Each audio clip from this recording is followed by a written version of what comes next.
Hello बच्चों, आप सभी का हमारे चैनल आरती एजुकेशन क्लासेस में स्वागत है। आज के वीडियो में हम आपके लिए लेकर आए हैं कक्षा 6 और 7 के बच्चों के लिए जो प्रोजेक्ट कार्य है, जो कि आपकी वार्षिक परीक्षा के लिए बहुत ही महत्वपूर्ण है, जिसमें कि आपको वार्षिक परीक्षा में 20 अंक प्राप्त होंगे।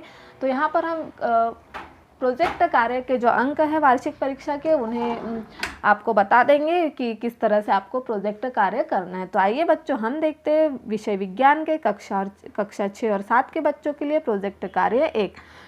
भोजन पर प्रोजेक्ट कार्य अपने माता पिता अभिभावक के सहयोग से पूर्ण कीजिए। भोजन से हमें कौन कौन से पोषक तत्व प्राप्त होते हैं? तो भोजन से हमें प्रोटीन, वसा, कार्बोहाइड्रेट, विटामिन तथा खनिज, लवण इत्यादि पोषक तत्व प्राप्त होते हैं। फिर हमारा पौधों से प्राप्त होने वाले खाद्य पदार्थों का नाम लिखिए।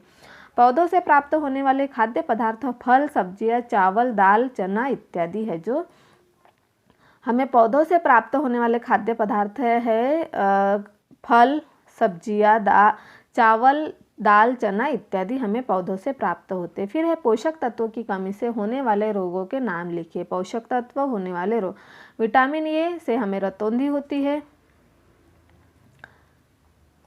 विटामिन ए की कमी से हमें रतौंधी रोग होता है। विटामिन बी की कमी से हमें बेरी होता है। विटामिन सी की कमी से हमें स्कर्वी होता है। और विटामिन डी की कमी से हमें रिकेट्स होता है। विटामिन ई से हमें जनन शक्ति का कम होना होता है। और आयोडीन की कमी से हमें बाल गिरने लगते हैं। तो इस तरह से हमने यहाँ पोषक तत्वों के बारे में आपको बता दिया और उनसे होने वाले रोगों की सारणी भी लिख दी है। फिर अगला है फास्ट फूड और जंक फूड खाने से हमें क्या नुकसान होते हैं? तो देखिए, फास्ट फूड और जंक फूड से होने वाले नुकसान। फास्ट फूड जो है, उससे फास्ट फूड के अधिक सेवन से मोटापा, अस्थमा, सर दर्द, हाई ब्लड प्रेशर और कई स्वास्थ्य संबंधित समस्याएं होती हैं हमें। और जंक फूड के से नुकसान जो है, वे जंक फूड के अधिक सेवन से अतिरिक्त वसा, सामान्य कार्बोहाइड्रेट बढ़ जाता है और जिससे मोटापा और हृदय रोग का खतरा बढ़ जाता है, जो कि हमें फास्ट फूड के सेवन से होता है। फिर अगला प्रश्न है हमारा अंकुरित अनाज। अंकुरित अनाज रेशेदार फलों, सब्जियां या सलाद की प्रतिदिन के खाने में शामिल करने से होने वाले लाभ को लिखिए। जो अंकुरित अनाज हम खाते हैं, रेशेदार फलों और सब्जियों, सलाद से हमें प्रतिदिन होने वाले जो लाभ है, उसके बारे में हमें यहाँ लिखना है। तो अंकुरित अनाज, रेशेदार फलों, सब्जियां, सलाद से कई तरह के पोषक तत्व पाए जाते हैं। इनमें हमें विटामिन ए, बी, सी व ई पर्याप्त मात्रा में प्राप्त होते हैं। इनमें फास्फोरस, कैल्शियम, जिंक और मैग्नीशियम जैसे प्रमुख लवण पाए जाते हैं। उसके बाद प्रोजेक्ट कार्य 1 में 5वां नंबर का प्रश्न देखेंगे। भोज्य पदार्थ के अवयव के कार्यों के आधार पर प्रेक्षण सारणी को पूर्ण करें। जो हमें यहाँ एक सारणी दी है, उसे हमें पूर्ण करना है। तो देखिए अब इसमें क्या कहा गया है। भोजन के पोषक तत्वों के कार्य, किस पोषक तत्व की आवश्यकता होती है, स्रोत किस भोज्य पदार्थ में पोषक तत्व पाया जाता है। अधिक ऊर्जा प्रदान करने वाला कार्बोहाइड्रेट व वसा है। और अनाज, बादाम, गन्ना, जिससे हमें भोज्य पदार्थ में पोषक तत्व पाया जाता है। फिर अगला है शरीर को निरोगी बनाए रखने वाला विटामिन ए, सी और डी है, जिसमें हमें स्रोत भोज्य पदार्थ फल और सब्जियां हैं। अस्थियों, दांतों का निर्माण करने वाला कैल्शियम।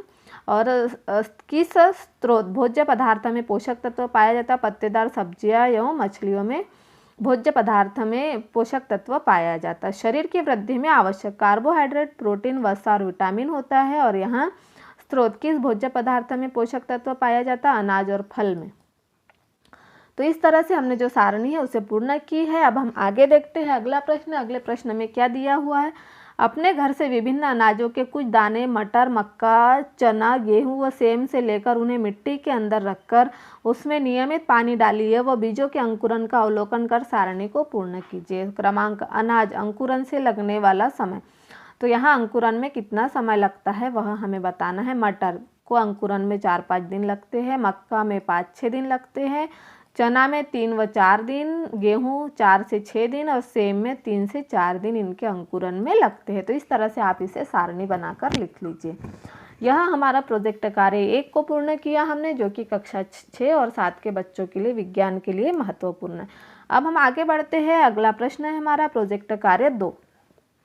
हमें 2 प्रश्न लिखना है, तो हम यहाँ आपको दोनों प्रोजेक्ट कार्य बताएंगे। प्रोजेक्ट कार्य 2, जल पर प्रोजेक्ट कार्य अपने माता पिता अभिभावक के सहयोग से पूर्ण कीजिए। आपके द्वारा एक दिन में उपयोग की जाने वाली जल की मात्रा का अनुमान लगाकर लिखिए। जल की जो मात्रा है उसका अनुमान लगाकर। क्रियाकलाप, उपयोग किए गए जल की मात्रा।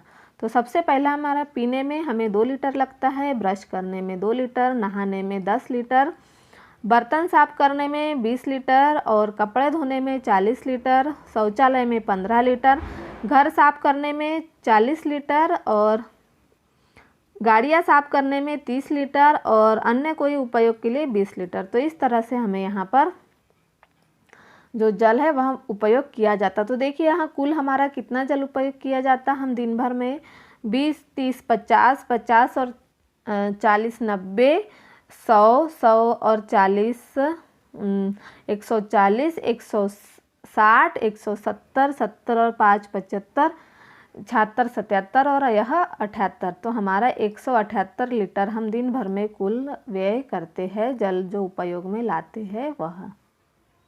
तो इस तरह से यहाँ हमें कुल जल की मात्रा लिखना है। फिर हम आगे बढ़ते हैं। आपके घर में पीने के लिए या विभिन्न कार्य के लिए जल कहाँ से प्राप्त होता है। तो हमारे घर में पीने के लिए या अन्य कार्य के लिए जल हैंडपंप, नल, बोर, कुआं आदि से प्राप्त होता है।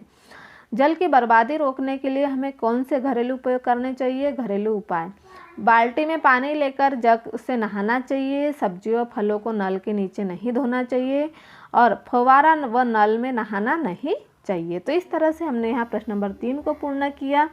अब देखिए, समाचार पत्र एवं पत्रिकाओं में जल की कमी से संबंधित लेख और चित्रों की कतरन एकत्रित कर स्केच बुक बनाए। तो यहाँ आपको चित्र चिपकाना है उनके बनाकर, जो समाचार पत्र में आपको मिलेंगे। तो आप यहाँ 2-3 चित्र चिपका लीजिए।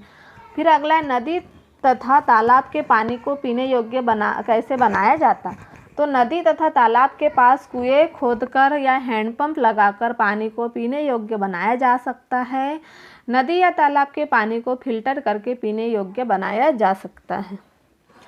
फिर है अगला प्रश्न, वर्षा जल को संचित करने के लिए उपाय लिखिए। तालाबों, भूमिगत टैंकों, बांध, जल संग्रह, जलाशय, छत प्रणाली, महत्वपूर्ण सावधानियां आदि द्वारा वर्षा जल को संचित किया जा सकता है।